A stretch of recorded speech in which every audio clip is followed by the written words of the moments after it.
반갑습니다. 오대영 라이브 오대영입니다. 심우정 검찰총장이 항고 포기의 근거로 내세운 위헌성은 여러 법률가들과 헌법학자들의 반박으로 깨지고 있습니다. 검찰 스스로 앞으로도 날로 계산하라는 지침을 하달했습니다. 심우정 검찰총장은 논리적이지도 상식적이지도 않은 결정을 내렸고 이걸 주워 담기도 어려워졌다는 비판에 직면했습니다. 검찰, 대통령 수호기관이라는 오명까지 들으며 점점 더 꼬여가는 형국입니다. 오늘 법사위에서 질타가 이어졌지만 정작 당사자인 심우정 총장은 모습을 드러내지 않았습니다. 수요일의 패널 네 분의 다양한 비판과 의견을 들어보겠습니다. 이수진 앵커의 브리핑으로 시작하겠습니다.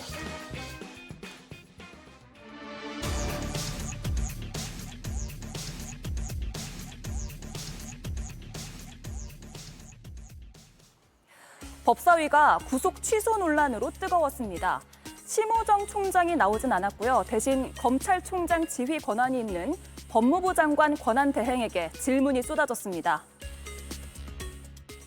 법무부 차관이나 검찰총장이나 지금 쌍으로 거짓말을 하고 있어요. 구속 집행 정지 같은 경우는 위헌 사례가 있었죠. 구속 취소에 대해서 헌재에서 위헌 판결이 있었습니까? 구속 취소에 대해서 없잖아요. 왜 근데 검찰총장도 출근하면서 구속 집행정지 위헌 사례 운운하면서 왜 구속 취소 사례를 갖다 붙여가지고 얘기해요? 법무부 지금 차관도 그렇고 구속 취소에 대해서 위헌 판결이 있었습니까? 없었습니까? 구속 취소에 대해서 없었죠? 없습니다. 예. 법원이 윤석열 대통령의 구속 취소를 결정했고 검찰은 즉시 항고를 하지 않았는데 김서구 대행은 본안에서 다퉈보겠다 이렇게 답했습니다. 풀어서 말하면 내란죄 형사재판에서 다시 판결을 구해보겠다 이런 뜻인데요. 그러자 말이 안 되는 소리라는 반응이 이어졌습니다. 아닙니다. 즉시 항고한 사례들은 모두 다 석방을 했습니다. 지금은 석방을 왜 했냐라는 부분에 문제를 삼으시는데 기존한 사례는 왜 즉시 항고를 안 하냐는 거예요? 즉시 항고했습니다. 지금이라도 하세요, 지금이라도. 본안에서 다툴 예정입니다. 뭘 본하는 사실 지금 하세요. 대행이 심우정이요? 원래 말 빠른 거 알지만 내가 보기에는 지금 검찰총장을 비호하는 걸 넘어서서 자기 동일 쓰려고 적절하지 않은 태도예요. 이런 가운데 대검찰청은 구속 기간을 기존대로 날로 계산하라고 지침을 내렸다고 합니다. 이럴 경우 딱 한 명, 대통령만 예외가 되는 겁니다. 항고 포기 이후 검찰은 계속해서 꼬여만 갑니다. 예, 법사위를 쭉 봤는데 검찰 측, 그러니까 법무부죠. 법무부에서 아주 논리적인 반박의 근거는 제시하지 못하고 있는 것으로 보였습니다. 법사위가 계속 현안 질의를 이어가고 있고요. 제일 먼저 문제 삼은 건 법원의 판단이었습니다. 일단 법원의 판단에 대한 문제 제기부터 듣고 그 뒤에 검찰 얘기로 이어가겠습니다. 대한민국 형사소송법 71년 동안 2,300명의 검사들이 그리고 법관들이 이 규정에 기해서 영장을 청구하고 발부하고 해왔습니다. 그런데 저기 이제 때로 되어 있는 것은 아마 지기현 판사님이 어떻게 해석했었는지 모르겠지만 저희는 제가 검사 24년 했는데 실무상 저 때도 시간으로 계산할 수도 있지만 저희도 일로 계산을 했었습니다. 그동안. 실질심사 기간 불산입 관련해서는 학설에서는 주석서에서는 이제 실무와 같이 실무의 통상의 견해는 우리가 확립된 판례는 없긴 하지만 이제 말씀하신 것처럼 이제 날을 기준으로 하는 경우가 많은 것 같긴 합니다. 주석서에서도 이제 그와 같은 설명은 확인할 수 있습니다. 이 부분에 대해서는 이제 그 현재 판례가 존재하지 않는 상황에서는 이제 상급심 판단을 통해서 정리될 재판 사항이라는 것이 이제 저희들의 기본적인 사항입니다. 재판부에서는 아마 이제 그 실무와 다소 결을 달리하는 판단을 한 것 같지만 학설의 여러 견해 중에 절차적으로 가장 엄격한 그런 입장을 채택한 것으로 판단이 됩니다. 예. 자, 절차적으로 가장 엄격한 견해를 택한 듯하다라는 입장이었지만 그 앞에 방점이 찍혀 있을 수도 있을 것 같아요. 아마 실무와 결을 달리하는 판단을 한 것 같다. 그동안 안 했다는 얘기죠? 그렇죠. 그러니까 전 박원종 의원이 지적한 대로 71년 동안 날로 계산을 해봤는데 갑자기 가장 엄격한 기준을 적용해서 피의자 우선 하는 그런 판결을 받은 사람이 윤석열 대통령이라는 겁니다. 유일한 거죠. 유일한 겁니다. 앞으로 법적 개정이 어떻게 될지 모르겠습니다만 만약에 윤석열 대통령만 그렇게 남는다. 그럼 윤석열 대통령은 검사 출신이잖아요. 검찰총장 출신입니다. 윤석열 대통령이 검사로서 피의자 우선하지 않고 엄격한 기준을 하지 않고 날로 계산해서 구속했던 그 피의자들 반발 없겠습니까? 당장 벌써 반발 나오고 있지 않습니까? 저는 그렇기 때문에 이번에 윤석열 대통령의 구속 취소 인용 결정에 대해서는 지기현 부장판사는 아주 무책임했고 저는 오동훈 공수처장은 무능했다고 보고 있고 예. 그리고 심우정 검찰총장은 비열하고 비겁했다고 보고 있습니다. 그렇기 때문에 이 사건에 대해서 이 사태에 대해서 수습을 누군가 책임지고 해야 됩니다. 저는 그렇기 때문에 민주당에서는 심우정 검찰총장이 가장 큰 책임이 있기 때문에 사퇴해야 된다고 민주당에서 주장을 하고 있는 겁니다. 세 기관이 모두 책임이 있지만 특히 검찰총장의 책임이 크다. 맞습니다. 이 말씀이고요. 김인영 의원님.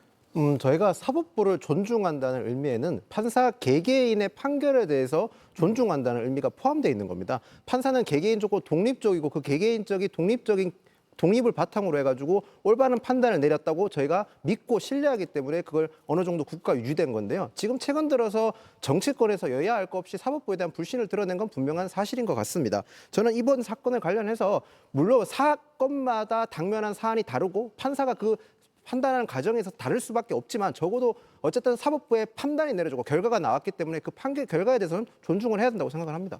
판결 존중은 법관의 독립성 차원에서도 존중되어야 된다. 존중은 당연히 해야죠. 존중하고 승복하지 않는 건 아니지만 예. 비판할 수 있다는 취지인가요? 당연합니다. 이번에 지기현 판사 스스로가 그렇게 얘기를 했습니다. 내가 내린 결정이 정답은 아니다. 공론의 영역에 있다. 라고 얘기하지 않았습니까? 그러면 그 판단의 근거가 된 결정의 근거가 된 거에 대해서는 비판을 할 수가 있죠. 그리고 지기현 판사 스스로는 내가 이런 결정을 해두면 검찰에서 당연히 즉시항고를 하겠지. 그럼 상급 법원에서 판단을 내려서 판례로 굳어질 수 있을 거야. 이런 생각을 했을 겁니다. 그런데 검찰은 땡큐? 안 했어? 그래 구속 취소 결정 내려줬어? 그러면 우리도 안 해.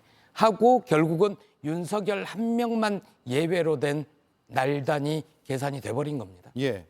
이진희 의원의 생각은요? 저는 좀 생각이 다른데요.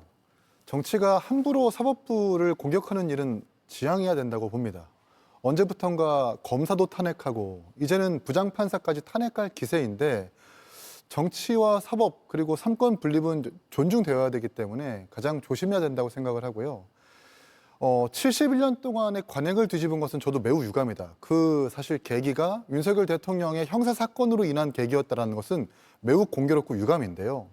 제가 지기현 판사라고 생각을 해봤을 때 이런 가정은 있을 수 있습니다. 만약에 법원에 서류를 보낼 때가 밤 늦게이고 다다음 날 법원으로부터 서류를 다시 송달받을 때가 새벽 일찍이면 날수는 3일인데 시간은 25시간, 6시간일 수 있기 때문에 거의 하루 차이가 날 수도 있거든요. 불리하면 피고인의 이익으로라는 그 원칙에 반하는 것이긴 합니다. 그리고 지금까지 71년 관행이라는 것으로 민주당이 좀 강하게 주장하고 있는데 형사사건에서는 불고불리의 원칙이 있습니다. 기소되지 않은 사항은 재판부가 판단하지 않는다. 지금까지 단 한 번도 날이냐 때냐를 판단하지 않았기 때문에 이런 문제가 불거진 것 같은데 이걸 가지고 뭐 검찰총장 내지는 검찰을 공격할 수 있겠지만 정치권도 책임감을 가져야 된다는 생각을 합니다. 예. 다른 의견이요?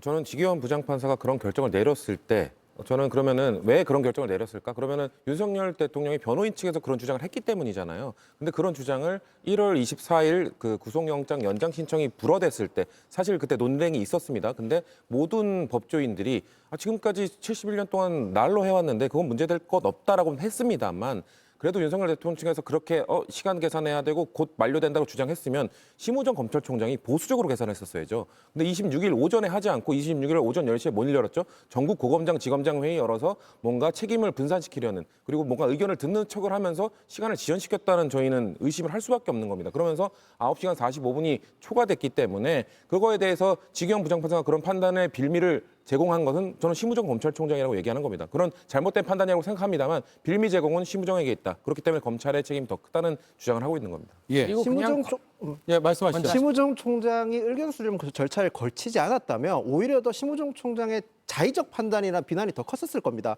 어쨌든 검찰청에서 의견을 최대한 수렴해서 획일화된 의견을 내는 게 맞았다고 저는 봅니다. 그 부분에 있어서 지적하는 부분에 대해서 검찰총장까지 지나치게 공격하는 건 아닌가라는 생각도 듭니다. 아니죠. 그러면 빠르게 그 전국 고검장, 지검장 회의를 열어서 보수적으로 빨리 그 시간 안에 할 수 있는 그런 절차를 만들었었어야죠. 25일 날 밤 늦게라도 고검장, 지검장 회의를 열든 어쨌거나 그 전에 충분히 할 수 있었습니다. 보수적 계산을 한다면. 왜냐하면 윤석열 대통령 변호인 측에서 그런 주장을 했으니까요. 그런 것들을 알고 있는 상황에서 26일 날 오전 10시에 열었다는 것 자체가 매우 안일한 생각으로 심우정 검찰총장이 대했다는 겁니다. 예. 그러니까 판사나 검사가 상식에 따라서 법과 원칙에 따라 일을 똑바로 했으면 전 국민이 굳이 형사소송법을 공부 안 해도 됩니다. 그게 그냥 관례, 관행 이게 아니라 법의 구속기간은 10일로 한다로 돼 있잖아요. 만약 시간 단위로 할 거면 구속기간은 240시간으로 한다라든가 시간으로 해놨겠죠. 그래서 일로 해놨기 때문에 날 기준으로 그동안 해왔던 거 아닙니까? 그리고 불리하면 피고인의 이익으로 정말 좋은 원칙입니다. 그런데 왜 그 원칙의 수혜자는 윤석열이 돼야 됩니까? 윤석열이 검찰총장 출신으로 대통령이 됐고 어렵게 정말 어렵게 그 체포 과정을 보지 않았습니까? 그렇게 힘들게 체포해서 구속을 시켜놨는데 주기현 판사가 그동안 단 한 번도 없었던 결정을 원칙을 자기가 창조를 하면서 이렇게 바꿔버린 거예요. 그래서 논란이 된 거 아닙니까? 예, 형사소송법 66조를 볼게요. 이게 여러 법학자들이 심우정 검찰총장뿐만 아니라 주기현 판사의 논리를 반박하면서 내세우고 있는 조항이거든요. 법에 저렇게 나와 있어요. 기간의 계산에 관하여는 서로 계산하는 것은 즉시부터 계산하고 일, 월 또는 연으로 계산하는 것은 초일을 산입하지 아니한다. 다만 시효와 구속기간의 초일은 시간을 계산하지 아니하고 일일로 산정한다. 따라서 이렇게 해석할 수 있는 것 같아요. 시간 단위로 계산하는 조항이 있고 또 일로 판단하고 더 넓게는 월로 판단하는 경우가 있고 가장 길게는 연으로 판단하는 조항이 각각 있어서 저걸 자세히 보고 판단을 해야 되는데 그동안에는 일로 계산했다는 거죠. 저런 조항과 더불어서 뭐뭐한 때에는 이라고 했을 경우에는요. 뭐뭐한 날로부터라든가. 그래서 여기서 이제 이견이 생기는 것 같고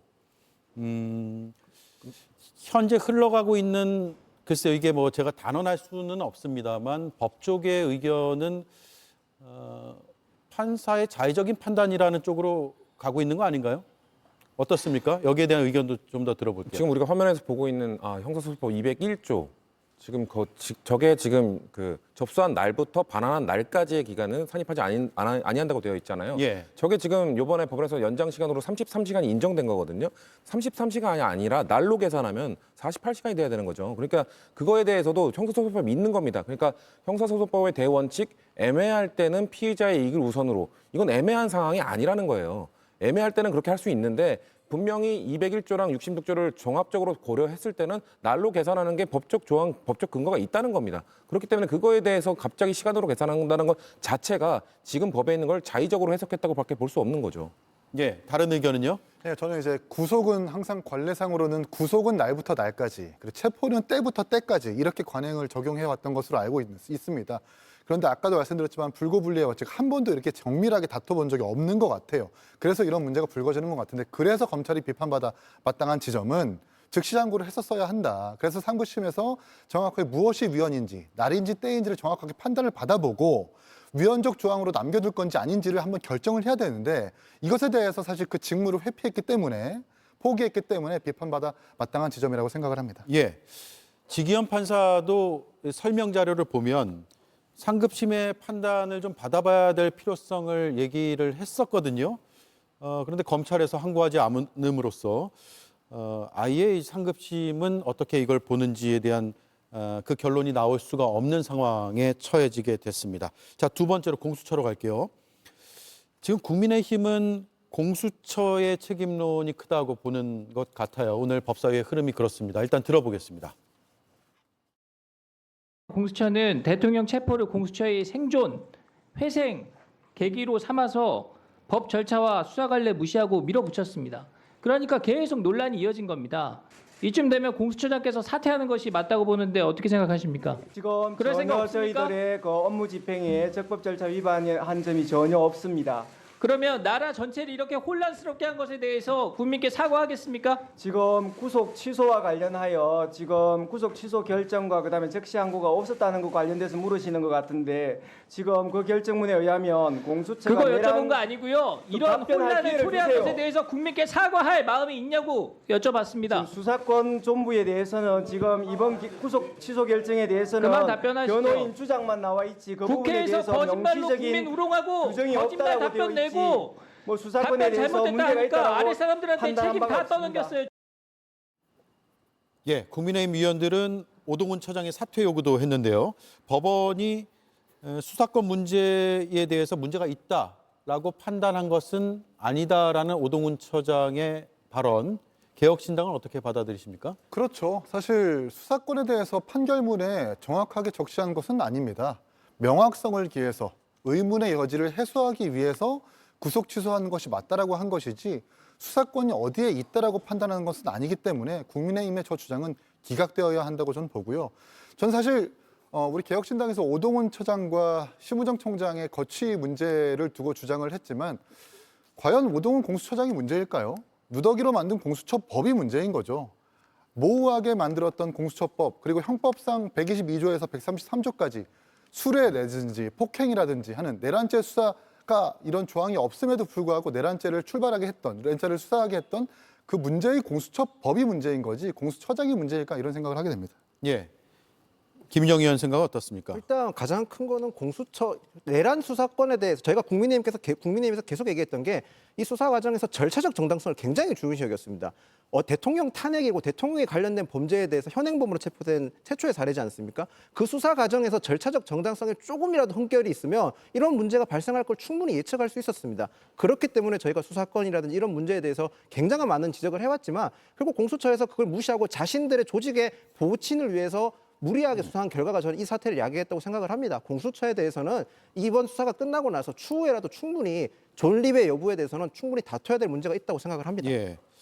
지기현 판사도 말미에 향후에 재심 사유가 될 수도 있다 이런 표현까지 썼더라고요. 그런 취지로 지금 말씀하신 건가요? 네, 맞습니다. 그런 예. 취지가 정확하게 말씀드린 겁니다. 예.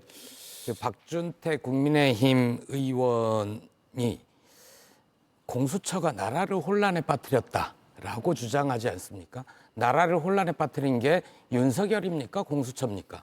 그리고 이 논리는 어디에 나와 있냐면 조선일보가 며칠 전에 3면으로 거의 한 면 털어서 썼던데 헌재와 공수처의 절차 위반이 민주주의 위기를 불렀다. 민주주의 위기를 부른 게 헌재입니까? 공수처입니까? 아니면 윤석열입니까?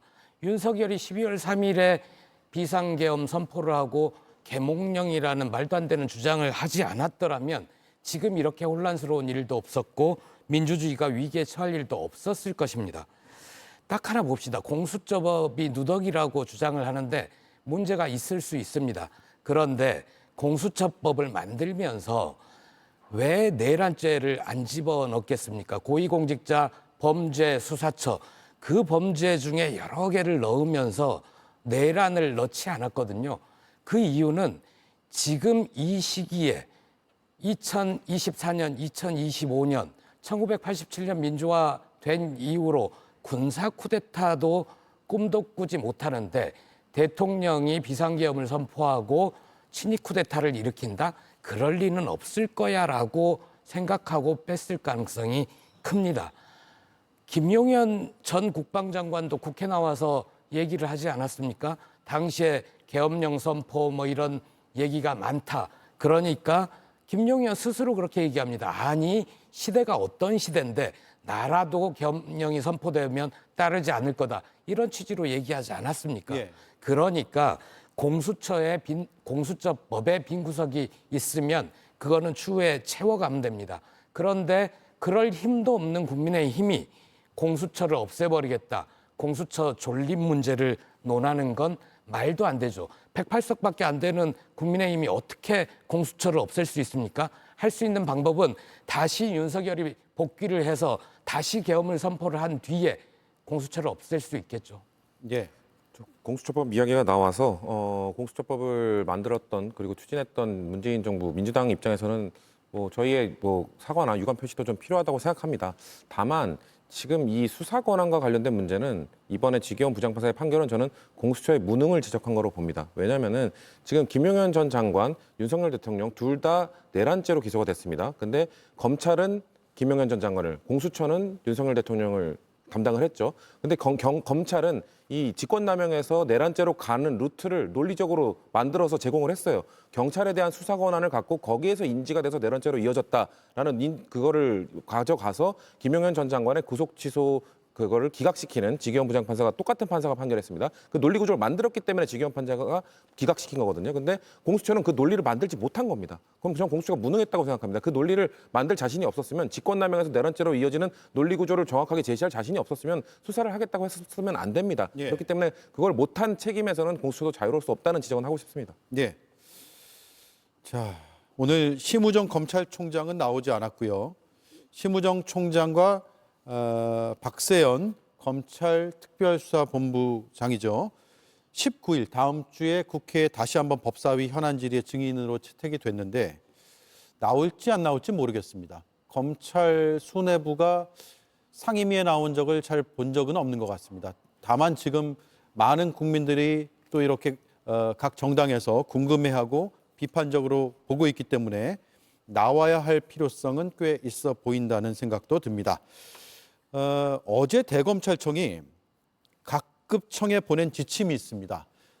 지금 가장 논란이 되는 게 날로 계산하느냐, 시간으로 계산하느냐인데 저렇게 지침을 하달했다고 합니다. 종전대로 날로 해라. 다만 빨리 해라. 거든요.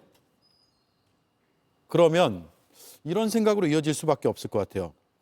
시간으로 계산하는 것에 처음이자 마지막 그 예외, 그러니까 날로 계산하는 것의 예외가 처음이자 마지막인 사람은 윤석열 대통령밖에 없는 것인가? 그런 비판들이 오늘 정치권에서 나왔어요. 어떤 의견인지 들어볼까요? 그렇게 될 가능성이 높죠. 그렇기 때문에 왜 심우정 검찰총장이 항고를 포기했냐는 겁니다. 자, 그 항고에 대해서는 항고는 이 법원의 결정에 대해서 검찰이 항의할 수 있는 절차잖아요. 즉시 항고와 보통 항고가 있습니다. 즉시 항고는 우리가 지금 봤던 구속영장 기각 결정이냐, 뭐 아니면 뭐 가압류 결정, 뭐 이런 것들 소송 비용 부담 결정 이런 거에 대해서만 딱 특정해서 이거는 즉시 항고가 가능하다. 나머지는 다 보통 항고로 한다라고 되어 있습니다. 근데 즉시 항고로 되어 있는 것은 보통 항고를 못 한다는 명백한 규정도 없습니다. 자, 그럼 이런 애매한 상황이면은 검찰은 둘 중에 하나 선택해야 되는 거예요. 근데 검찰이 뭐라고 했습니까? 즉시 항고는 위헌 가능성이 있어서 못 한다. 보통 항고는 이거는 즉시 항고 사항이기 때문에 못 한다. 그렇기 때문에 우리는 항고를 안 한다. 다 포기한 거거든요.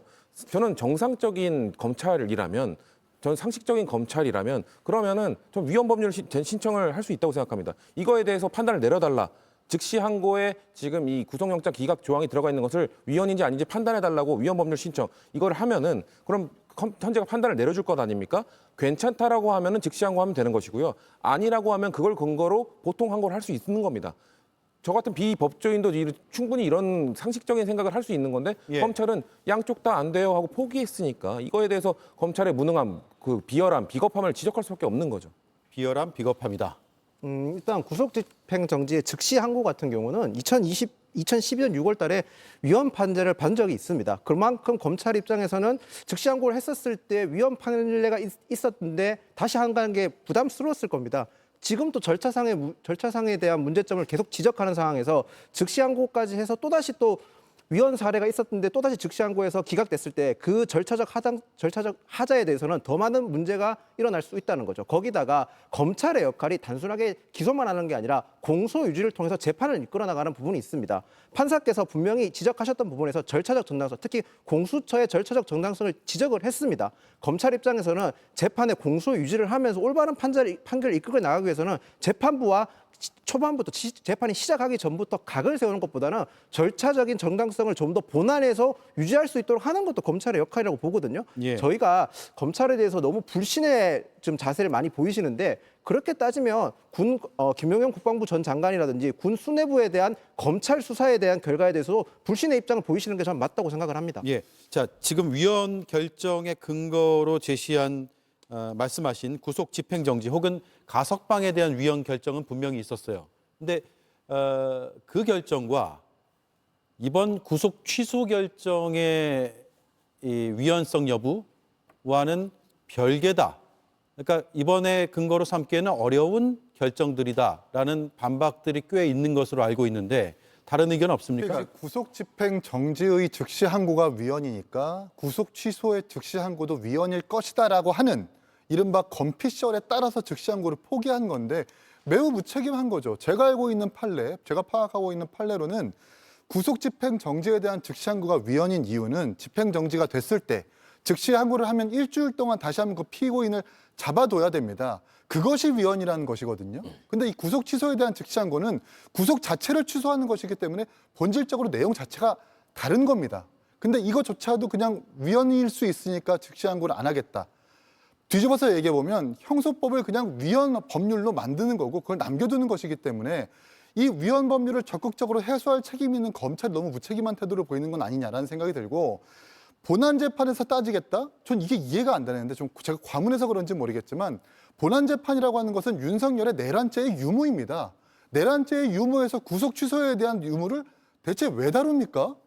유죄가 입증이 된다면 이미 무기징역 또는 사형인데 그때 구속 취소에 대해서 다퉈봐야 무슨 의미가 있겠습니까? 전형적으로 검찰이 지금 동문서답하고 있다고 생각을 하고요. 예. 무엇보다 지규현 판사가 참여했었던 형사소송법의 해설서에서도 날로 계산된다는 게 맞다라고 되어 있다면 자 해설과 관행과 조항이 그렇다면 검찰은 당연히 즉시 항고를 해야 되는 거죠. 근데 그것을 안 하니까 이렇게 계속 의심의 여지를 가속화시키는 것 아닙니까? 예. 이긴 위원님은 잠깐만요. 예, 제가 앞서 구속 집행 정지와 가석방에 대한 위헌 결정이라고 했는데 가석방이 아니고 보석 허가입니다. 예. 그 부분 정정하고 갈게요. 이긴 의원님은 말씀을 참 점잖게 하십니다. 건피셜, 즉 검찰의 뇌피셜이고 무책임하다, 동문서답이다 이렇게 말씀하셨는데 저는 비슷해 보이는 구속 결정 취소, 구속 정지와 구속 취소 이거는 별개의 사안인데 비슷해 보인다고 해서 예전 거에 대해서 위헌 결정이 2번이나 내려진 바 있다. 이렇게 얘기한 심우정은 거짓말을 친 겁니다. 의도적으로 국민을 속이기 위해서 사기를 친 거죠. 예. 그리고 본안 소송에서 바로잡는다?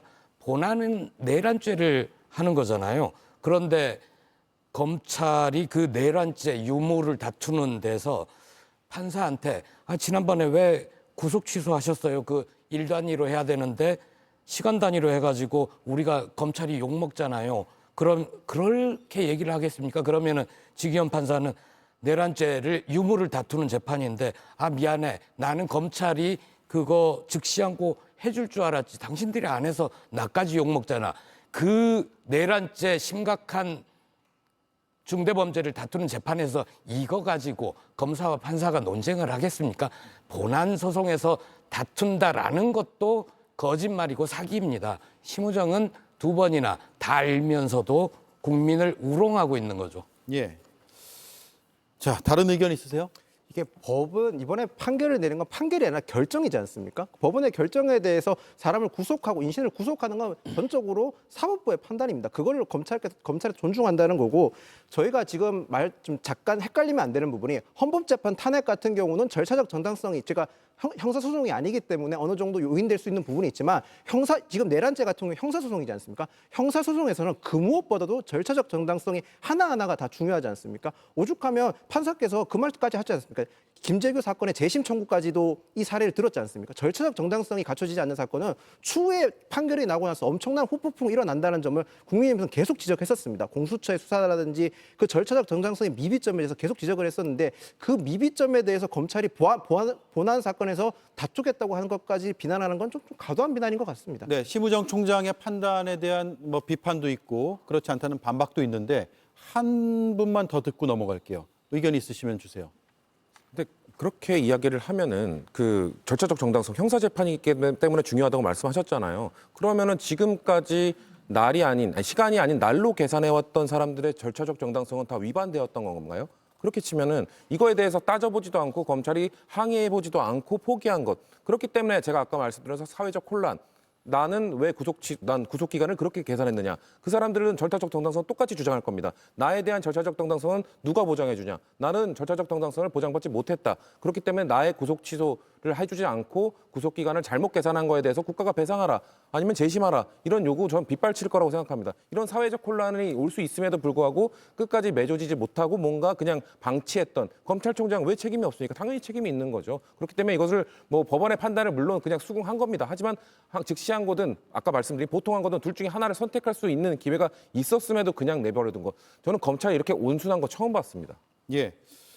자, 어제 이 검찰의 판단에 대해서 제가 헌법학자 인터뷰를 한 내용을 전해드리면서 다음 주제로 넘어갈게요. 이런 얘기를 하더라고요. 구속집행 정지에 대한 즉시 항고는 위헌이고 보석 허가에 대한 즉시 항고도 위헌이다.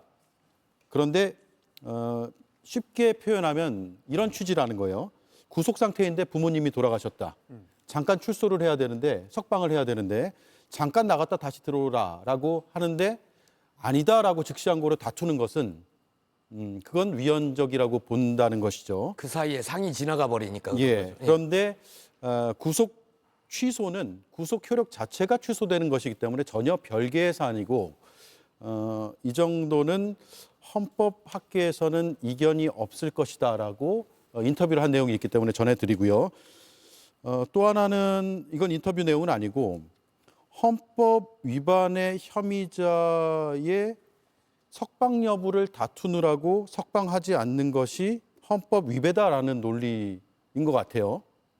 요약하면 그런 거 아니겠습니까? 심우정 총장의 판단이. 그 부분은 저의 해석이니까 덧붙이고 넘어갈게요. 자, 이수진 앵커의 브리핑으로 이어가겠습니다.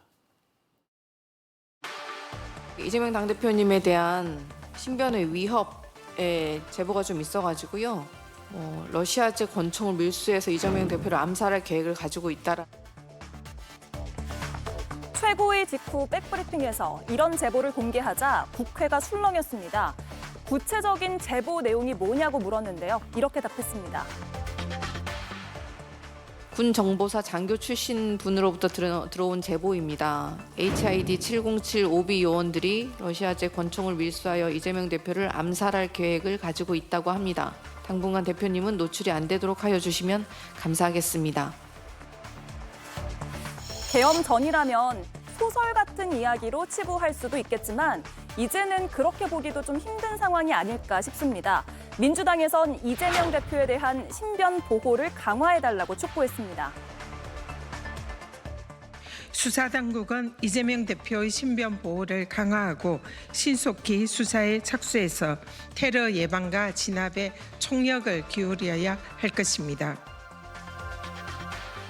헌재 주변의 긴장감도 계속해서 고조되고 있습니다. 인근의 학교 11곳이 선고일에 휴교를 하기로 했고요. 주변 상점들은 입간판을 치우기로 했습니다. 흉기가 될 수도 있기 때문이죠. 우리 사회 분위기가 흉흉하게 느껴집니다. 네, 오늘 오전에 알려진 소식입니다. 이재명 대표에 대한 암살 계획에 대한 제보가 있다, 여러 건 있다라는 내용인데 잠시 뒤에 다루고요. 헌법재판소 주변에 지금 굉장한 비상 상황인 것 같아요. 특별 범죄 예방 강화 구역으로 지정이 됐고 종로와 중구 일대에 야외 기동 훈련을 시작을 한 상황입니다. 그만큼 상황이 어떻게 흘러갈지 모르고 일단 선고일은 정해지지 않았지만 선고일 전 또 당일 그 직후에 불상사가 일어날 수 있기 때문으로 판단이 되는데 각 정당에서도 지금 굉장히 걱정을 하고 있죠. 그렇죠. 그래서 저는 경찰이 지금 어떻게 보면 비상사태에 대비한 할 수 있는 모든 조치를 다 취하고 있는 것으로 보여지는데요. 우리가 그 서부지법 폭동을 경험했기 때문에 이러한 조치가 저는 절대 과하지 않다고 생각합니다.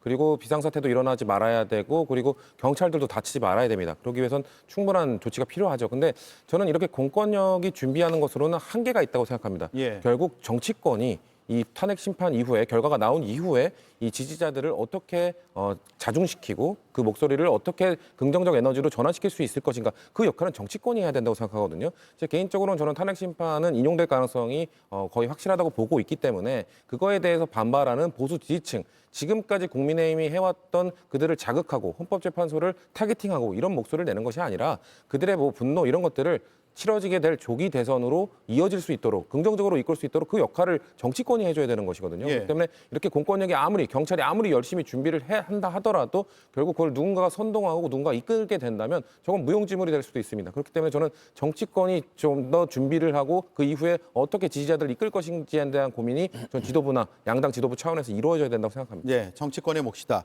그러면 인용을 지금 거의 확실시 생각하고 계시지만 저희 당은 그렇게 보고 있습니다. 예, 다른 판단이 내려지더라도 마찬가지인가요? 만약 기각이 되더라도 그러면은 탄핵에 찬성하던 지지자들 역시 많이 분노를 하시겠죠. 그러면 민주당이 가서 민주당이 앞으로 또 윤석열 복귀하게 되는 윤석열 대통령과 열심히 싸우겠습니다. 우리를 믿고 지금은 자중해 주십시오라는 메시지를 민주당이 던져야죠. 그런 역할을 양당 모두 해야 된다고 생각합니다. 예. 저도 송치훈 위원장의 말씀에 전적으로 동의합니다. 어떤 판결이 나오든 정치권이 해야 될 일은 각 당이나 각 진영의 지지층에 대해서 자중하는 메시지가 나가야 됩니다. 경찰이 지금 야외 기동훈련 같은 경우 통상적으로 공터라든지 이런 저희가 일반 국민들, 시민들이 보지 않는 지역에서 많이 하는데 저는 도심 지역에서 하는 건 굉장히 이례적입니다. 지금 경찰은 아마 판결 나오는 날 가포 비상형을 내릴 거라는 얘기가 나오고 있는데요. 가포 비상형은 경찰 전원이, 경력 100%가 가용할 수 있는 인력으로 대기하고 있는 상태를 의미하는데 경찰이 지금 그 정도로 민감하게 반응한 건 저 역시 그것도 가하지 않다고 생각을 합니다. 예. 지금 경찰만으로 어찌 보면 이런 국민적 감정을 다 억누르거나 또는 정리할 수 없는 상황이라고 생각을 하거든요. 정치권이 나서야 될 시기라는 점에 대해서는 저도 100% 공감을 하는 바입니다. 야외 기동훈련 FTX는 군에서나 저는 들었었는데 헌재 주변에서 이런 훈련이 시작했다는 것이 굉장히 위기감을 경찰에서도 보고 있다는 판단으로 보입니다. 조국 혁신당, 개혁신당의 입장도 듣고 나서 넘어갈게요. 예, 성치훈 위원께서 말씀 중에 양당이라는 표현을 자꾸 쓰셔요. 예, 물론 양당을 패널로 부르는 방송이 많고 그런 방송에 출연을 자주 하시니까 그런 실수를 하신 것 같은데 여기는 네 당이 와 있고 그 무거운 책임은 정치권에 있는 특히 국회 안에 의석을 갖고 있는 모든 정당이 책임을 져야 될 것이다. 얘기를 드리고 싶습니다. 그리고 이번 헌재의 결정, 헌재 선고에 불복하는 정당은 민주주의 경쟁의 장 입장권을 박탈해야 됩니다. 예. 헌재 결정에 불복하고 헌재를 없애버려야 된다. 헌재를 가루로 만들어버려야 된다라는 광장의 과격한 목소리에 더해서 주장을 하는 국민의힘의 중진 의원들, 그분들은 앞으로 피선거권을 박탈해야 됩니다. 예. 어떻게 헌법재판소의 결정에 대해서 불복을 해서 그런 헌재라면 있을 필요가 없다, 갈아버리겠다, 이런 얘기를 하는 사람들이 선거라는 거는 민주주의 경쟁의 장이지 않습니까? 최소한 나는 민주주의자다, 민주주의 체제를 인정을 한다, 그 안에 들어가서 경쟁을 하겠다 하는 사람만 선거에 나와야지, 그렇지 않은 사람들이 선거에 나와서 떠드는 것, 피선거권을 저는 박탈해야 되고, 만약 정당 차원에서 그렇게 한다? 그런 정당이 바로 위헌정당입니다. 예. 법무부가 위헌정당 심판 청구를 하고 헌법재판소는 그런 정당을 없애버려야 됩니다. 예, 민주주의에서 퇴장시켜야 된다. 그렇습니다. 예, 입장해 있다면 퇴장시키고, 예, 입장에 있다면 입장을 하려고 하면 입장권을 박탈하고. 그렇습니다. 예, 알겠습니다. 예, 성치훈 의원님 말씀에 또 동의하면서도 사실 탄핵 직후에 저도 탄핵 인용은 확실시 생각하고 있거든요. 근데 탄핵 직후에 모든 당들이 어떻게 메시지를 내느냐도 중요하지만 탄핵 직전인 지금 정치권이 어떻게 메시지를 내는가가 상당히 중요하다고 봅니다. 2016년 박근혜 대통령 탄핵 직후에 이른바 탄기국, 탄핵 기각을 위한 국민총궐기운동본부에서 시위를 하면서 어떤 한 시민이 경찰 버스를 탈취해가지고 50여 차례 벽을 들이받고 또 그 과정에서 스피커가 떨어지는 바람에 사람이 사망하는 그런 사건이 발생했는데 예. 아무도 책임지는 사람이 없었습니다. 지금 그때보다 상황이 더 나아졌다고 생각하지는 않거든요. 훨씬 더 과격해졌고 시위와 집회의 규모는 훨씬 더 커졌습니다. 그럴 때 어떤 경찰과 공권력을 통해서 집회와 시위를 관리하는 것도 중요하지만 자꾸 이 집회와 시위의 열기를 자양분을 주는 듯한 정치권의 어떤 이런 선동은 자제되고 절제되어야 된다는 생각을 전 해보게 됩니다. 예. 자, 최소한 네 분의 방송을 보시는 분들은 그런 생각을 안 하실 거라고 확실히 믿고 있습니다. 이재명 대표의 암살 계획에 대한 제보를 받았다. 그동안 상상하지 못했던 일들이 잇따라서 일어났기 때문에 굉장히 심각하게 들리는데 어떤 내용의 제보입니까? 그러니까 그 707 특수단 전직 오비라고 나와 있죠. 이 오비 전직 요원이 이 러시아제 총을 구입해서 이재명 대표를 암살하려는 계획을 갖고 있다라는 제보였거든요.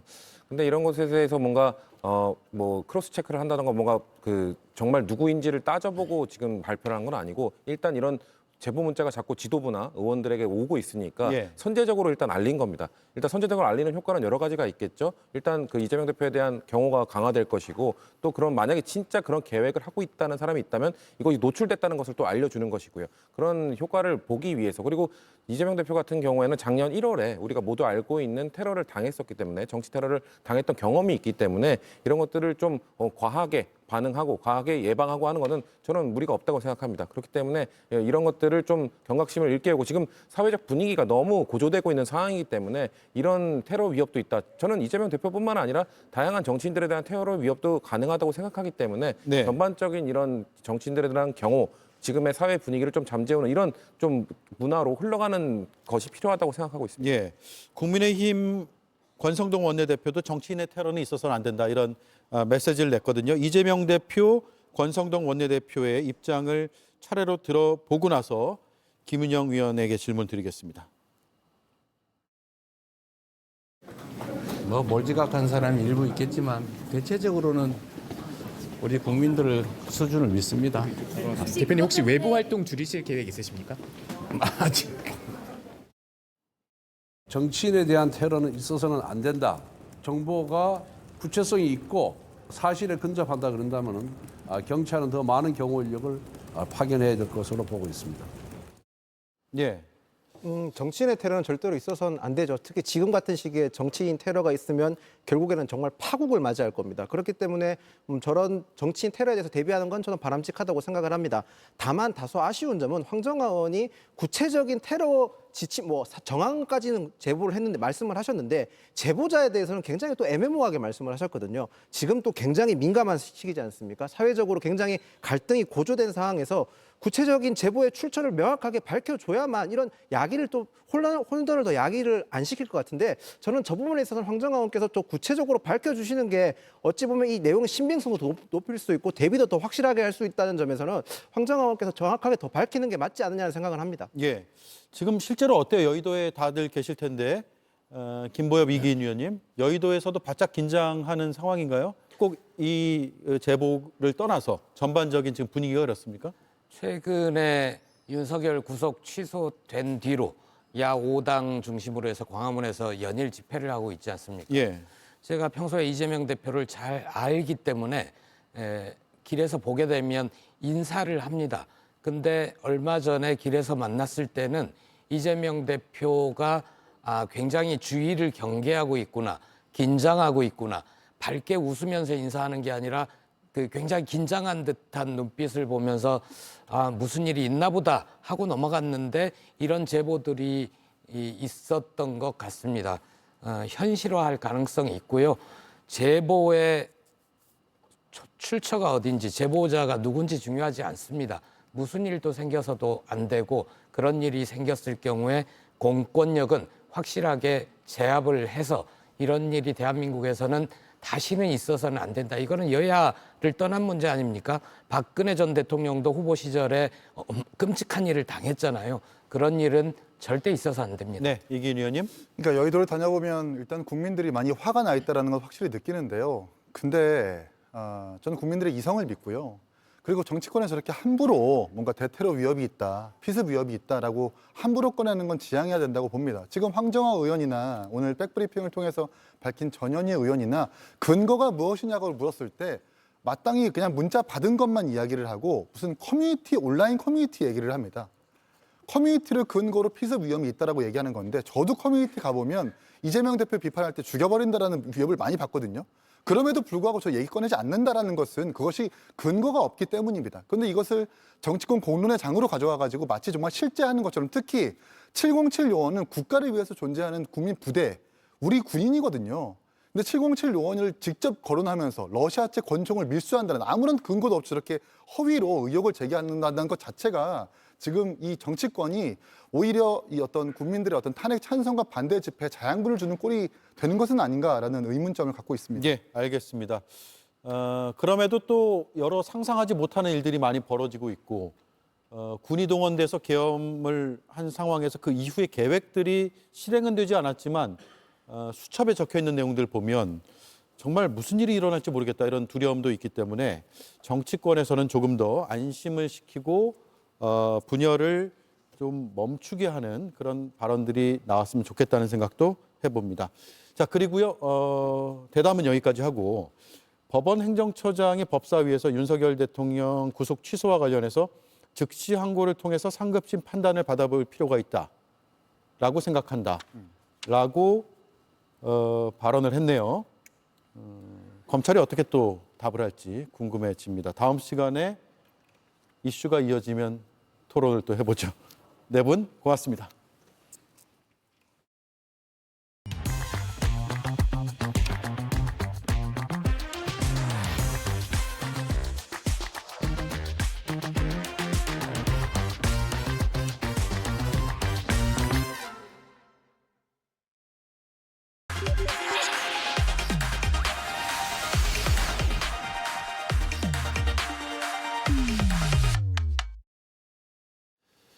네, 오대영 라이브의 간판 코너 단도직입을 시작하겠습니다. 수요일에 정치 고수 두 분입니다. 전직 원내대표 두 분입니다. 우상호 전 민주당 원내대표, 김성태 전 자유한국당 원내대표 나와 있습니다. 어서 오십시오. 네, 안녕하십니까. 예, 안녕하세요. 일주일 사이에 또 많은 일들이 있었습니다. 하나씩 짚어볼 텐데요. 이수진 앵커가 브리핑하고 본격적으로 토론을 하겠습니다. 윤석열 대통령의 석방은 야권을 결집시켰습니다. 일명 비명계 인사들과 이재명 대표는 긴급 기자회견을 열었는데요. 여기에 나흘째 단식 중인 김경수 전 지사도 함께했습니다. 다소 수척해진 모습이었습니다. 그분들이 윤석열의 즉시 파면을 너무나 염원하기도 하고 대한민국이 윤석열의 파면 없이는 대한민국의 파멸로 갈 수 있다라는 그런 걱정을 하고 계시는 것 같습니다. 우리 김경수 지사님 건강관리 잘하십시오. 우리 김 지사님 건강 많이 해치기 전에 이 상황이 정리돼야 될 텐데 걱정입니다. 네, 그리고 어제는 민주당 초선 의원들이 머리를 밀고 대통령 신속 파면을 외치기도 했죠. 이런 움직임을 두고 국민의힘은 비판의 각을 세우고 있습니다. 이재명 세력의 권력 획득을 위해서 장애 정치 투쟁에 집중한다는 것은 그거는 국민에 대한 전 배신이다 이렇게 생각을 하고 있습니다.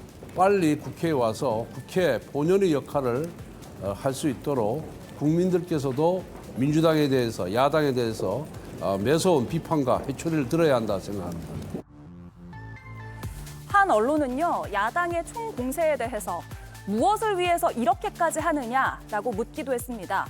민주당이 의총을 할 때마다 더한 게 나와서 미치겠다라는 익명의 야당 의원의 말을 전하기도 했습니다. 하지만 그만큼 시국이 중대하지 않느냐는 반박도 나오는데요. 투쟁 방식에 대한 비판 어떻게 봐야 할까요? 예, 탄핵 선고를 앞두고 거리 집회, 행진, 삭발, 단식 농성 등이 이어지고 있습니다. 그만큼 대국민 호소를 할 필요가 있다라고도 해석은 되는데 또 반대쪽에선 헌재를 너무 정치적으로 압박하는 거 아니냐 이런 목소리도 나오고 있어요. 어떻게 보신지 차례로 들어볼까요? 네, 지금 윤석열 대통령이 계엄령 선포해서 내란죄로 처벌받을 직전에 있는데 지금 갑자기 법원에서 풀어줬지 않습니까? 이런 상황에서 야당이 아무 일도 안 하고 태연하게 있다는 것은 있을 수가 없는 일이죠. 그렇기 때문에 지금 이 상황이 윤석열 대통령 파면에도 영향을 미칠까 우려하는 많은 국민들을 대신해서 그런 걱정들과 함께 투쟁하고 있는 것이기 때문에 저는 뭐 큰 문제는 없다. 그리고 야당이 응당 이 정도의 투쟁은 늘 해왔다. 저는 그렇기 때문에 너무 걱정하지 않으셔도 되고 특히 탄핵 결정이 내려지면 이 모든 혼란이 수습된다. 저는 그렇게 생각합니다. 예. 지금 이제 민주당은 이제 상투적인 민주당의 전통적인 방식을 총동원한 거죠. 윤석열 대통령 구속 취소 결정이 이제 발등에 이제 불이 떨어진 것은 사실이에요. 그런데 그렇지만 구속 취소 결정은 서울중앙지법의 내란죄 앞으로 이제 공소 제기했다는 그런 이제 재판 절차 중에 하나로 그걸 절차의 정당성, 적법성을 지금 찾아준 건데 그걸 가지고 지금 현재 민주당이 저렇게 거리로 나가서 장애 정치, 집회 정치를 통해 가지고 뭐 또 의원들은 또 단식하고 또 이제 삭발하고 이 최종 종착역은 결국은 헌재를 압박하는 거죠. 헌재 압박을 통해서 이제 빨리 탄핵 심판 인용을 결정내라는 그런 압박 정치적인 행위 이상 이하도 아닙니다. 예. 늘 써왔던 방식대로 하고 있다는 말씀이시네요. 근데 무제한 단식은 삭발까지 그렇다 치더라도 무제한 단식은 건강을 걸고 하는 행위이기 때문에 그만큼 절박하다는 걸 국민들한테 호소하기 위한 행위 아닐까요? 그렇습니다. 단식은 자신이 선택할 수 있는 약자가 선택할 수 있는 최후의 수단입니다. 예. 근데 이제 민주당은 지금 이제 국회 내에서 절대 입법 권력 제1당이에요. 제1당이 뭐 저렇게 정치적으로 정말 절박하고 처절한 어떤 자신을 이 단식이라는 것은 자신의 몸을 해하고 상하게 하면서 상대로부터 인정받고 또 나의 요구를 갖다 관철시키는 그런 하나의 수단인데 정말 마지막 수단이죠. 민주당은 그 수단 말고도 지금 동원할 수 있는 방법이 지금까지 국회에서 너무 많이 했고 그럼에도 불구하고 구속 취소 결정 났다고 해서 이 구속 취소 결정을 번복하라기보다는 결국 헌재에서 탄핵 심판 니네들 이걸 또 법원처럼 이렇게 하면 그냥 있지 않겠다는 그런 엄포고 그런 압박이고 이런 예. 것이죠. 예. 그런데 단식이 저런 데 동원되는 것은 저는 맞지 않다고 보고 있습니다. 아니 근데 또 다른 분은 몰라도 우리 김성태 의원님은 원내대표 시절에 국회 계단 밑에서 텐트 치고 단식 농성하셨던 분이거든요. 예. 본인도 과거 야당 시절에 다 하셨으면서 이렇게 이제 부정적으로 말씀하시는 게 약간 앞뒤가 안 맞다 이런 생각이 들고요. 드루킹 특검 때는 그렇죠. 그때는 우리가 어석이 적었잖아요. 의석의 문제가 아니라 권력이 야당이냐 야당이냐의 문제를 보는 게 맞을 것 같고 특히 이게 이제 윤석열 대통령이 임명한 검찰총장이 윤석열 대통령을 풀어줬잖아요. 항고를 하지 않아서. 오늘도 보십시오. 법원행정처장이 말씀의 취지를 보면 아니 이게 당연히 검찰에서 항고해서 상급 법원의 판단을 받을 것을 예상했는데 항고를 취소했기 때문에 당황한 것처럼 말씀하지 않습니까? 예. 그러니까 이게 그 지기현 판사라는 분도 자기가 그런 생각을 얘기하면 즉시 항고를 해서 상급 법원의 판단을 받아서 뭔가 하나의 새로운 관례를 만들려는 목적으로 했던 것처럼 보여져요. 그런 측면에서 본다면 판사가 이것이 한번 판단을 받아봐야 한다고 말하자마자 잘 됐다 싶어서 얼른 풀어주는 그런 검찰총장을 보고 야당이 뭐 삭발 단식이 아니라 더 이상도 하고 싶죠. 그런데 어쨌든 그런 측면에서 이 문제를 조기에 수습하려면 역시 헌법재판소에서 빨리 결정을 내려줘서 이 상황을 수습해야지. 그러지 않으면 갈수록 이런 극단적인 대립과 대결이 더 장기화된다는 우려를 좀 하고 있습니다. 예. 그러면 검찰에 대한 규탄 메시지와 함께 헌재에 빨리 파면 결정을 해달라는 촉구성 집회 그렇습니다. 움직임이라고 해석하면 현재로서 되겠네요. 야당은 뭐 의석수가 많다고 해서 의석수가 많은 거는 국회에서 의결할 때만 필요한 것이고요. 예. 저렇게 권력을 쥐고 있는 검찰총장이 마음대로 하면 야당이 무슨 힘이 있습니까? 결국 거리로 나가서 사회적 압력을 동원할 수밖에 없는 것이죠. 광장으로 나갈 수밖에 없다. 동의하세요? 자, 헌재 압박뿐만 아니라 여기에는 이 정치 사회적으로 이렇게 중요한 큰 이슈가 생기고 나면은 이 정치인들은 항상 그 이슈에 웬만큼 자신을 세우려고 해요.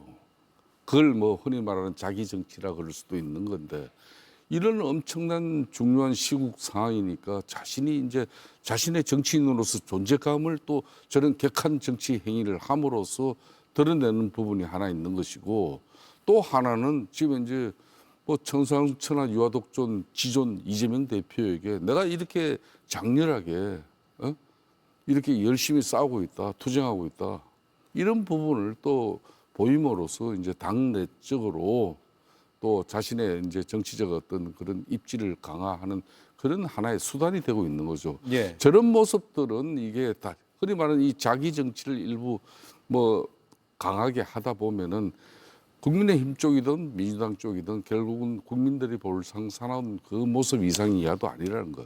저는 평화적으로 국회 내에서 국민의힘이든 민주당이든 이 법원이나 지금 현재 심판하는 여기를 갖다 정치적으로 압박해가지고 그 결과를 나중에 어떻게 선고할 것입니까? 이 엄청난 사회적 혼란의 중심에 그때 또 정치도 설 수밖에 없는 상황이 될 건데 나중에 헌재 심판 결과도 어떤 내용으로 정리되더라도 그 뭐 진영 논리든 어떤 논리든 지금 현재 양분돼 있는 그런 국민 정서를 이걸 수습할 책임도 정치가 가지고 있는데 되려 그때 상대면 정치가 이렇게 나가면은요 정치가 어느 한쪽은 또 국민을 선동하고 그 중심에 서는 정치 할 수밖에 없어요. 예. 이게 얼마나 위험한 행위입니까? 예. 그러면 그러면 근데 이게 좀 문제가 저는 이제 어이가 없는 게 오늘 여당 지도부가 야당의 단식 삭발을 비판했잖아요. 근데 그 시간에 자기 당 당원들, 자기 당 국회의원들도 헌법재판소 앞에 텐트 치고 농성하고 있잖아요. 24시간 릴레이 시위. 그럼 그걸 그걸 막으면서 그 말하자면 야당에게 비판을 하면 저는 그나마 논리의 일관성이 있는데 자기 당 의원의 절반 가까운 사람들이 거기 와서 농성하고 있는데 그거는 뭐라 안 하고 야당 의원들이 하는 투쟁에 대해서만 지적하고 있지 않습니까? 이게 앞뒤가 안 맞는 거 아니에요. 그러니까 저 여당 지도부가 야당 의원들의 이 장애 투쟁을 비판하려면 자기 당 의원들의 장애 투쟁부터 금지시켜야죠. 예. 그렇지 않습니까? 당 차원에서 지금 참여한 건 아니라고 하지만 참여하는 의원이 60명 아니 정도 국회의원 된다는 절반이 것 같아요. 나갔는데 무슨 당 차원이 아니고 그럼 그걸 당 차원에서 그 잘못됐다고 생각하면 장애 집회가 지금 하면 안 된다. 여당이고 야당이고 장애 집회를 하면 안 된다고 생각하면 자기 당 의원들에게도 못하게 금지 지시를 내려야죠. 그걸 예. 안 하고 왜 야당 의원들만 비판합니까? 예, 개인 자격이라고 하지만 사실상 방치하면서 용인하고 있다. 그렇게 그렇죠. 보시는 거네요. 네. 그렇습니다. 지금 이제 권성동 원내대표 같은 경우는 명확하게 했어요. 민주당처럼 헌재 압박하는 행동하지 않겠다. 그 당의 입장은 명확하게 세운 거예요. 그렇지만 이제 윤상현 의원을 비롯해서 저도 좀 전에 비판했지 않습니까? 그러니까 당의 어떤 입장을 떠나가지고 이게 뭐 자기 정치적 소신이기도 하지만은 결국은 이게 좀 과한 행동으로 비춰지면 자기 정치를 위해서 그런 결론은 국민의힘이 지금 화면 나가는 윤상현 의원도 지도부 자기 입장이 정치 곤란해지고 예. 그리고 민주당을 공격하는 측면에서 명분을 잃어버릴 수가 있는 거죠. 그런 측면에서 이제 국민의힘 저런 헌재 앞에서 헌재를 압박하는 행위 부분도 그럼 민주당하고 똑같은 겁니다. 예. 민주당도 올 국회 정문에서 이렇게 도보로 또 행진 시작하고 또 한쪽에는 단식하고 또 한쪽에서는 머리 삭발하고 이게 모든 것들이 다 헌재 법원 압박하는 그 이상이 이하도 아니에요. 이런 정치는 결코 국민들로부터 지탄의 대상이 되는 것이지 이게 나중에 어떻게 국민 통합을 이야기하고 성공을 이야기하겠습니까? 어느 쪽이든. 김성태 대표는 즉각 중단되어져야 예, 민주당도 그렇고 국민의힘도 다 중단해야 된다. 네, 그렇습니다. 그 말씀이고 저는 그렇게 우상호 대표는 민주당이 그런 수단을 쓸 수밖에 없다. 국민의힘도 하고 있다. 근데 이제 장기화되면 안 되겠죠. 예. 왜냐하면 이제 지금 우리 민주당이 움직이는 건 결국 그 심우정 검찰총장이 항고를 하지 않아서 대통령이 풀려나게 된 상황. 그래서 그 상황이 장기화되는 걸 막기 위해서 헌법재판소가 조속히 결정을 내달라고 하는 촉구의 의미를 가지고 있습니다. 그래서 예. 결국 이 문제는 이렇게 무한정 여야가 무슨 논리로 대처할 문제가 아니고 사실 저도 걱정스러워요. 이게 어디까지 갈지. 심지어 이렇게 암살설까지 나오면 이거 정말 얼마나 걱정스럽습니까? 네. 그래서 헌법재판소 내부가 여러 가지 뭐 고민이 있겠지만 좀 조속한 결정을 해주셔야 이 혼란이 수습된다. 저는 그렇게 말씀드립니다. 예, 조속한 결정 언제 나올까요? 이게 정말 제일 궁금하면서 답 없는 얘기인데 다음 주로 넘어갈 것이다 이런 의견들이 저는 많고. 지금 현재 윤석열 대통령의 그런 구속 취소 결정을 내린 서울중앙지법 행사 25부 같은 경우는 이 중앙지법의 이 결정 이 자체가 정말 중요한 거예요. 윤석열 대통령의 구속영장을 발부한 법원도 서울중앙지법이에요. 또 구속 취소 결정을 한 법원도 중앙지법이에요. 그만큼 이 사안이 얼마나 중요하다는 걸 단적으로 보여주는 것이죠. 그렇기 때문에 공수처가 내란죄 수사에 그런 헌법 법률적 법령에 의해서 어떠한 권한도 부여받지 못하고 있는데 여기서 영장을 발부받아서 또 공소 제기 요구에 의해서 검찰이 기소를 했단 말입니다. 그런데 이제 헌재 재판 심판 입장에서는 형사재판 절차에서 일어난 문제를 가지고 헌재에서 이거는 신경 쓸 일이 아니다 그럴지 모르지만은 이 지금 현재 헌재가 형사소송법적으로 검찰 기소한 내용의 이 형사 수사 기록을 갖다가 증거로 전부 다 채택을 했어요. 검찰 수사 자료요? 예, 검찰 수사 자료에는 검찰의 수사한 내용만 넘어온 게 아니고 경찰은 경찰대로 한 조사 내용, 정원 진술 이거 다 담고 있죠. 또 공수처에서 한 내용 역시 다 담고 그게 다 합해져 가지고 쉽게 말하면 공소장이 된 거거든요. 그 내용을 증거로 헌재가 채택하기 때문에 헌재 입장에서는 최소한 공수처의 수사 기록이라든지 뭐 그런 내용이 있다면 이거부터라도 드러내야 되는 것이에요. 그런 절차만으로도 시간이 소요되는 거죠. 다음 주도 아니다 이 말씀이네요. 저는 그런 것도 있는 거다가 또 헌재 내적으로 오늘도 봐요. 열대 1998년도 이 헌재 만들어지고 난 뒤에 8번 탄핵이 있었거든요. 근데 7번은 목요일 금요일 대체적으로 뭐 탄핵 심판 종결을 하고 난 뒤에 보통 한 보름 사이 안에 했어요. 오늘 보름째입니다. 윤석열 대통령. 그리고 계속 지금 현재 현재 내부에서도 오늘 중요한 부분을 제가 한 말씀 드리겠어요. 내일쯤 뭘 합니까? 체제 감사원장하고 검사 3명이요? 검사 3명 해요. 이 심판을 먼저 해요. 헌재가 어떻게 이야기했습니까? 다른 심판 사건, 뭐 거란쟁의 사건 이런 거 다 접어두고 윤석열 대통령 탄핵 심판부터 최우선적으로 하겠다 그랬잖아요.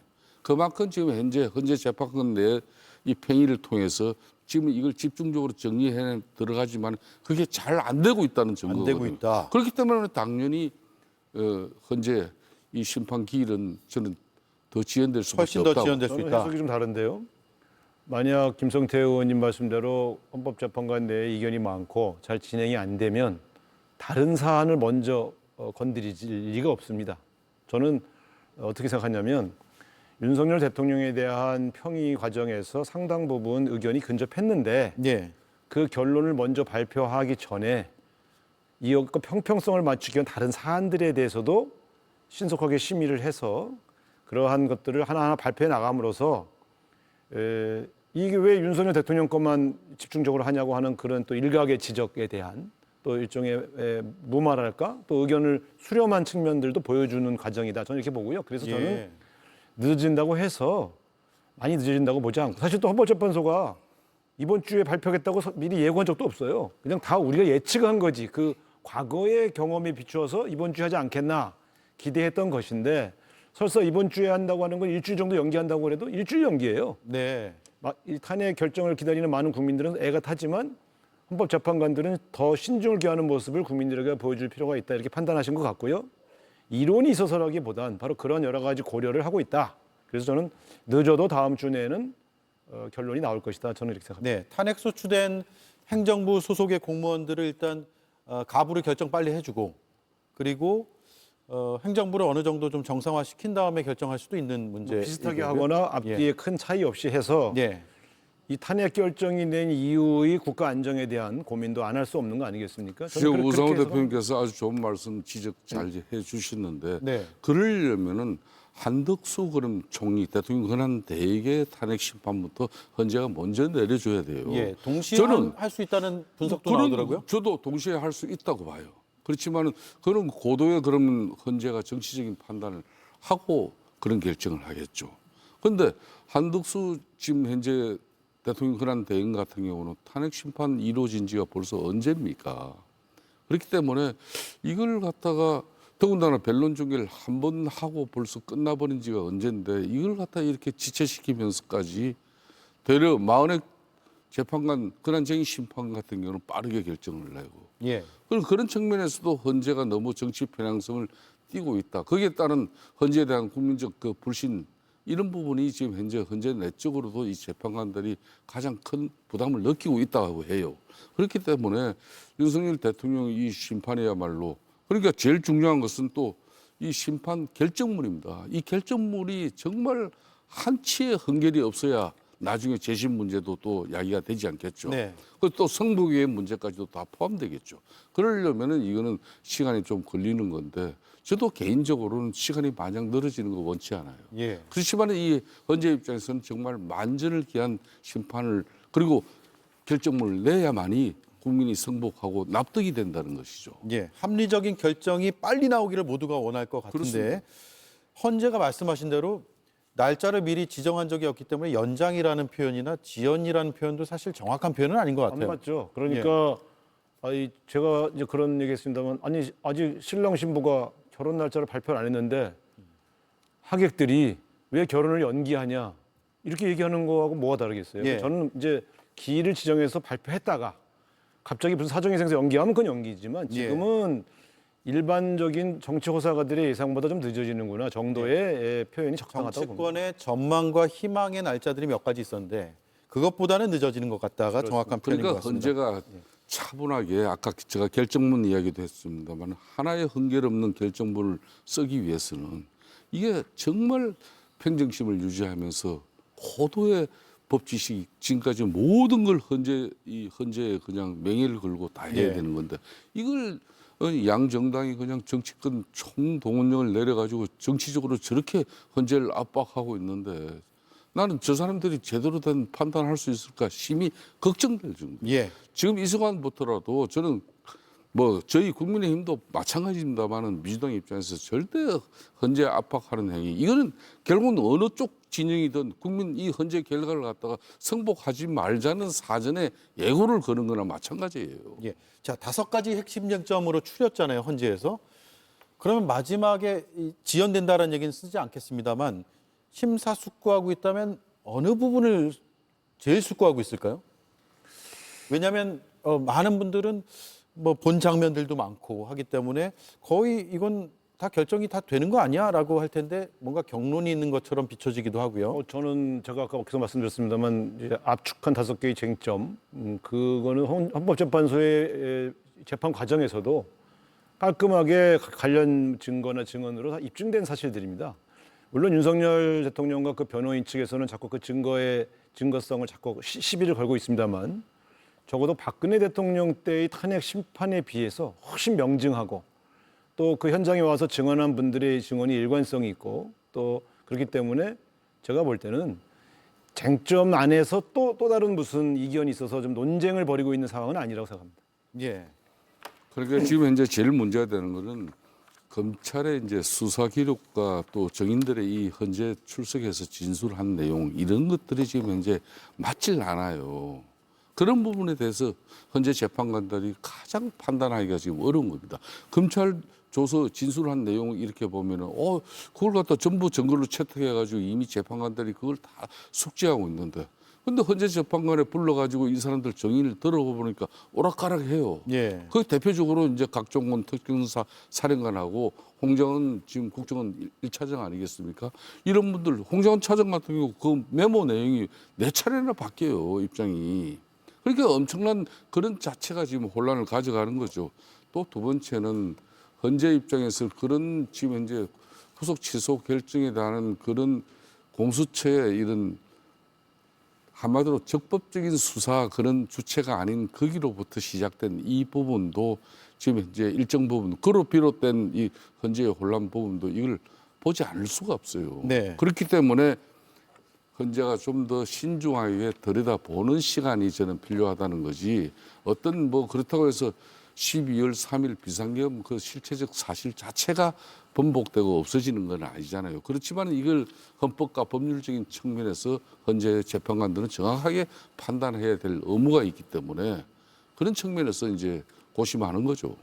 8명의 재판관이 만장일치로 평결하기 위해서 조금 대중의 시선보단 늦게 이뤄지는 것 아니냐라는 추측이죠. 이것도 역시 추측인데. 추측이죠. 그러니까 이제 추측은 자유입니다만 저는 다른 사안들에 대한 발표 일정을 지금 13일로 예정하여 있고 또 이제 그 이후에 또 다른 발표도 진행되지 않겠습니까? 18일에는 그러면 지금 그렇게 쟁점이 형성돼서 막 치열한 경론을 벌이고 있는데 다른 판결을 먼저 할 수 있습니까? 저는 그런 측면에서 너무 뇌피셜성 추측들이 너무 난무하는데 제가 볼 땐 좀 기다려 보시면 충분히 설득력 있는 내용으로 평균이 나올 거라고 봅니다. 예.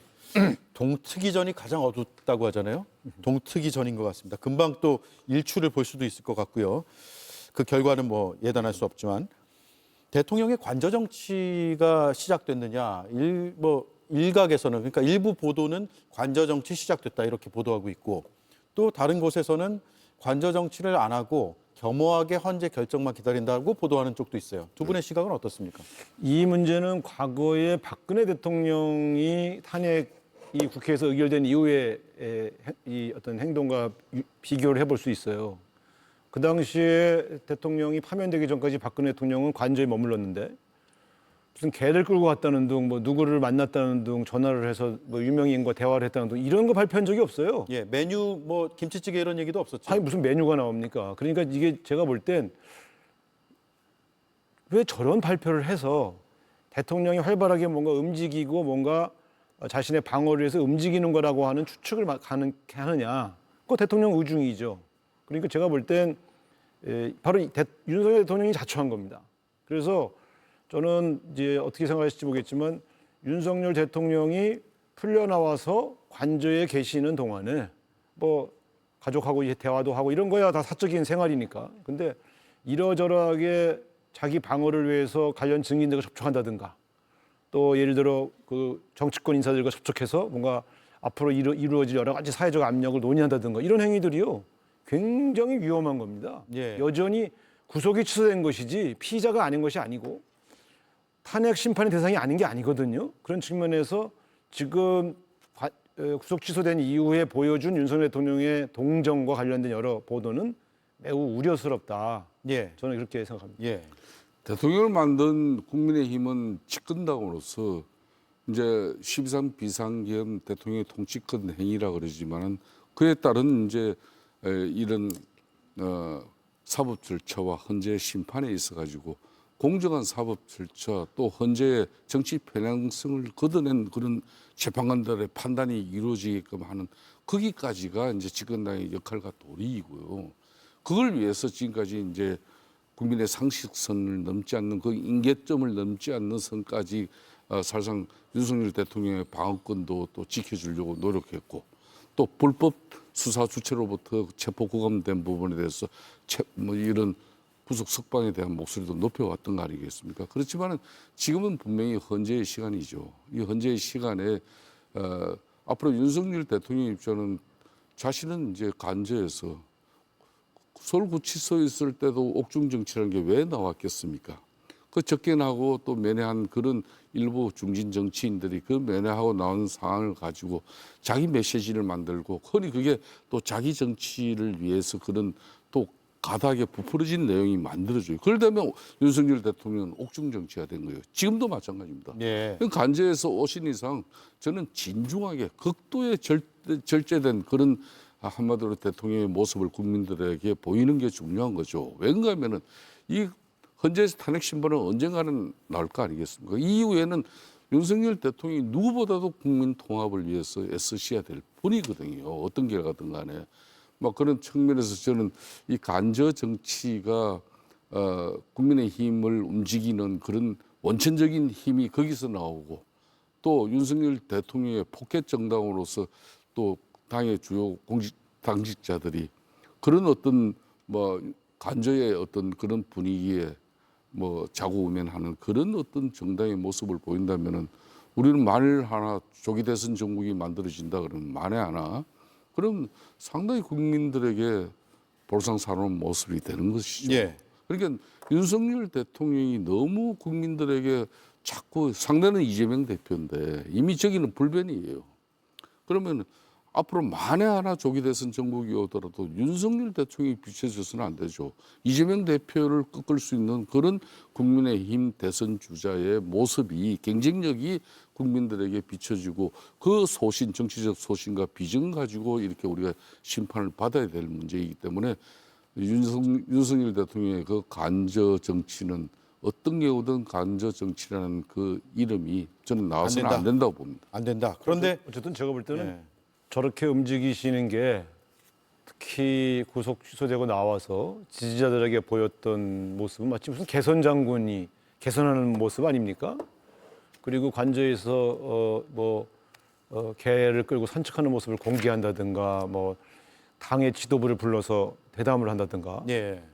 이건 일반적인 피의자 모습이 아니잖아요. 그러니까 저는 그렇게 봅니다. 저분이 저렇게 움직이면 움직일수록 국민 감정이 악화되고 만약에 탄핵이 인용돼서 조기 대선이 이루어진다 그러면 어쨌든 그 전에 구속이 다시 안 되실 가능성이 큰데 그러면 사실은 국민의힘에 엄청난 짐이 되는 거예요. 그래서 저는 도대체 자기 진영에 더 해가 되는 활동들을 하고 계시는데 그 이유를 알 수가 없다. 예. 저는 그렇게 좀 지적하고 싶습니다. 예, 오늘 아침 라디오 인터뷰 보니까 마지막 소풍 표현을 쓰셨던데요? 뭐 어차피 피의자로서 재판을 받게 되면 일시적으로 구속이 취소된 상황이지 저는 뭐 유죄 판결이 100% 난다고 보고 예. 다시 또 그러면 이제 감옥에 갇히실 텐데 짧은 기간 소풍처럼 왔다 가시는 거죠. 그러니까 예.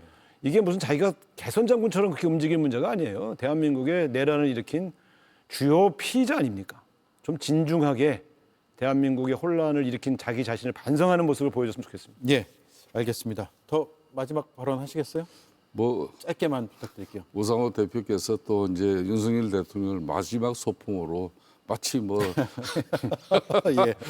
저승으로 갈 사람처럼 이렇게 막 고별 인사를 갖다 소풍 온 것처럼 이렇게 표현한 부분은 뭐 원래 우상호 대표가 정치하면서 문학적 표현을 잘 하시는 분이에요. 예. 그래서 뭐 문학 소년이라는 뭐 제가 이야기도 가끔 놀리고 하긴 하는데 그렇지만 뭐 마지막 소풍이 될지 안 그러면은 예. 또 본인의 방권 행사를 잘해서 뭐 좋은 재판의 결과를 이끌지 그거는 사법부의 판단에 맡겨야 되는 것이고 알겠습니다. 제발 좀 민주당에게 이제 좀 정치적으로 헌재 심판 또 사법부 이렇게 공격하고 압박하는 행위 좀 중단하라고 그러세요. 네. 뭐 이제 며칠 안 남았어요. 예. 예. 마지막 소풍은 문학적 허용으로 받아들여 주시면 좋을 것 같습니다.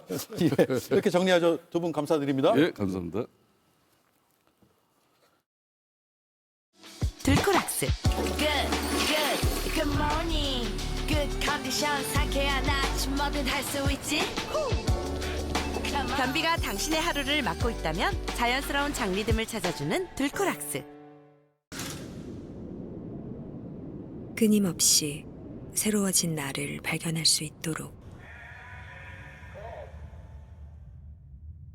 타임리스 뷰티 고훈진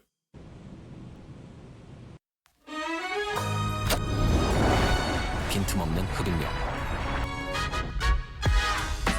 전기분해 기술로 세균은 말끔하게 쿠쿠 이 바닥을 깔끔하게 평정 쿠쿠 파워클론 무선 청소기 여기도 콘드로이친 저기도 콘드로이친 비슷비슷한 이름들에게 따라할 수 있는 건 비슷한 이름 딱 거기까지 다양한 국가에서 연구된 관절 연골 건강지표 개선 확인 이 정도는 담아야 이름값 하는 콘드로이친 관절엔 콘드로이친 1200 윤석열 대통령 각하 부르기 운동합시다.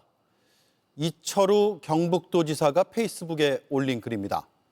탄핵 심판 각하를 위해 대통령의 호칭을 윤석열 각하로 하자는 얘기입니다. 각하, 이 단어가 풍기는 권위주의적 어감은 여러 기억들을 소환해냅니다. 그중 하나가 계엄의 기억입니다. 각하로 불렸던 두 명의 권력자는 몇 차례 계엄을 선포해 권력을 지키려 했지만 정권은 유한했습니다. 각하로 불린 또 다른 권력자는 계엄을 확대해 총칼로 정권을 잡았지만 끝내 내란범이 됐습니다. 논란의 글은 지금은 지워졌지만 그 덕분에 기억에서 지워진 줄 알았던 각하와 계엄의 연상작용이 다시 일어났습니다. 그래서 더 궁금해집니다. 각하의 계엄, 이번엔 종착지가 어디인가? 앵커 한마디였습니다. 타이레놀. 아, 머리야. 쉴 시간도 없네. 아, 이거 물 없이 먹는 타이레놀. 타이레놀 파우더로 빠르게 멈춤 없는 일상을 위한 나의 파워다. 타이레놀 파우더. 일할 때 오래 서 있으면 너무 힘든데 제가 신어보니까 너무 편해서 아빠한테 선물해드렸어요. 아빠 나밖에 없지? 우리 딸 고마워. 선물 고민하세요? 그럼 르무통 완전 추천드려요. 서 있을 땐 르무통. 건강한 뼈는 단단한 뼈를 말하는 거죠. 뭐? 그런 당연한 소리를. 그럼 그대로 챙기시죠. 단단하게. 기능성 원료인 유단백 추출물 인체 적용 시험 결과 골밀도 골강도 증가 확인. 약해진 뼈를 단단하게. 뼈엔 MVP. 더 빛나게, 더 눈부시게, 더 활기차게, 더 생기 있게 바꿔보세요. 아침이 다른 침대, 흑표 흑침대. 오대영 라이브 마치겠습니다. 내일 뵙겠습니다. 고맙습니다.